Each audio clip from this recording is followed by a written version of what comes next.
Hello friends, പുതിയൊരു വീഡിയോയിലേക്ക് സ്വാഗതം. ഇന്നത്തെ വീഡിയോയിൽ നമ്മൾ നോക്കുന്നത് മിഡ് റോൾ ആഡ്സിനെ പറ്റിയാണ്. നമുക്ക് നിലവിൽ യൂട്യൂബിൽ നിന്നും വരുന്ന വരുമാനത്തേക്കാൾ കൂടുതൽ വരുമാനമെല്ലാം നേടുന്നതിന് മിഡ് റോൾ ആഡ്സ് നമ്മളെ സഹായിക്കും.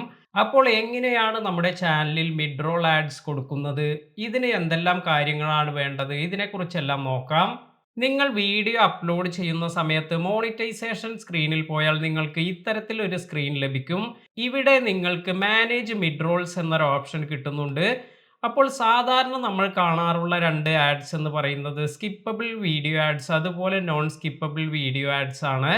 എന്നാൽ ഈ ഒരു ഓപ്ഷൻ നമുക്ക് ലഭിക്കുക നമ്മുടെ വീഡിയോ 8 മിനിറ്റ് അല്ലെങ്കിൽ 8 മിനിറ്റിൽ കൂടുതൽ ദൈർഘ്യമെല്ലാം വരുമ്പോഴാണ്.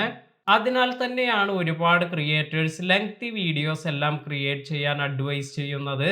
അതിനാൽ തന്നെ നിങ്ങളുടെ വീഡിയോ 8 മിനിറ്റ് അല്ലെങ്കിൽ 8 മിനിറ്റിൽ കൂടുതലെല്ലാം വരുമ്പോൾ നിങ്ങൾക്ക് ഇതുപോലെ ഒരു ഓപ്ഷൻ വരും. അതായത് മാനേജ് മിഡ് റോൾസ് എന്നത്. ഇവിടെ ക്ലിക്ക് ചെയ്യുമ്പോൾ നിങ്ങൾക്ക് ഇതുപോലെ ഒരു പേജാണ് ലഭിക്കുക. ഇവിടെ രണ്ട് ഓപ്ഷൻസ് ആണ് നമുക്ക് വന്നിരിക്കുന്നത്. ഒന്ന് ഓട്ടോമാറ്റിക്കായി മിഡ് റോൾ സെറ്റ് ചെയ്യുക. അതായത് യൂട്യൂബ് തന്നെ യൂട്യൂബിന് ഇഷ്ടപ്പെടുന്ന സ്ഥലത്ത് മിഡ് റോൾസ് എല്ലാം കൊടുക്കും. അത്തരത്തിൽ നമ്മൾ വേറെ ഒന്നും ചെയ്യേണ്ട ആവശ്യമില്ല. നമ്മുടെ വീഡിയോയിൽ നമുക്കിഷ്ടമുള്ള ഭാഗത്ത് ആഡ് പ്ലേസ് ചെയ്യുന്നതിനാണ് ഈ ഒരു ഓപ്ഷൻ യൂസ് ചെയ്യുന്നത്, ആഡ് ബ്രേക്ക് എന്നത്.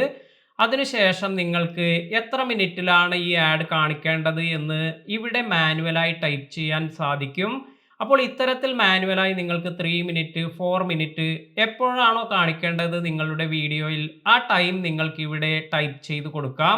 അതുമല്ലെങ്കിൽ നിങ്ങൾക്ക് ഈ താഴെ വന്നിരിക്കുന്ന ഈ ഒരു പോയിന്റ് ഇത് ഡ്രാഗ് ചെയ്ത് നമുക്ക് വീഡിയോയിൽ എവിടെയാണോ ആഡ് വരേണ്ടത് അവിടെ ഈ ഒരു പോയിന്റ് പ്ലേസ് ചെയ്യാം. അപ്പോൾ ഇത്തരത്തിൽ നമുക്ക് മാനുവലായി ആഡ് ബ്രേക്ക് എല്ലാം സെറ്റ് ചെയ്യാൻ സാധിക്കും. അതുപോലെ ഇവിടെ നിങ്ങൾക്ക് ഒരു നോട്ട് വന്നിരിക്കുന്നത് കാണാം. ഈ നോട്ടിൽ പറയുന്നത് എല്ലാ വ്യൂവേഴ്സിനും നമ്മുടെ മിഡ് റോൾ ആഡ്സ് കാണിക്കണമെന്നില്ല. കാരണം ആഡ്സിന്റെ അവൈലബിലിറ്റി എല്ലാം നോക്കിയാണ് മിഡ് റോൾ കാണിക്കുക. അപ്പോൾ ചില സമയങ്ങളിൽ ചില വ്യൂവേഴ്സിന് നമ്മുടെ മിഡ് റോൾ ആഡ്സ് കാണിച്ചില്ല എന്നും വരാം. ഇന്നത്തെ വീഡിയോ ഉപകാരപ്പെട്ടുവെങ്കിൽ ലൈക്ക് ചെയ്യുക, ഷെയർ ചെയ്യുക. അതുപോലെ ചാനലിൽ പുതിയതാണെങ്കിൽ ചാനൽ സബ്സ്ക്രൈബ് ചെയ്യാനും താഴെ വന്നിരിക്കുന്ന ബെൽ ഐക്കൺ എനേബിൾ ചെയ്യാനും മറക്കാതിരിക്കുക. പുതിയ അറിവുകളുമായി മറ്റൊരു വീഡിയോയിൽ കാണാം.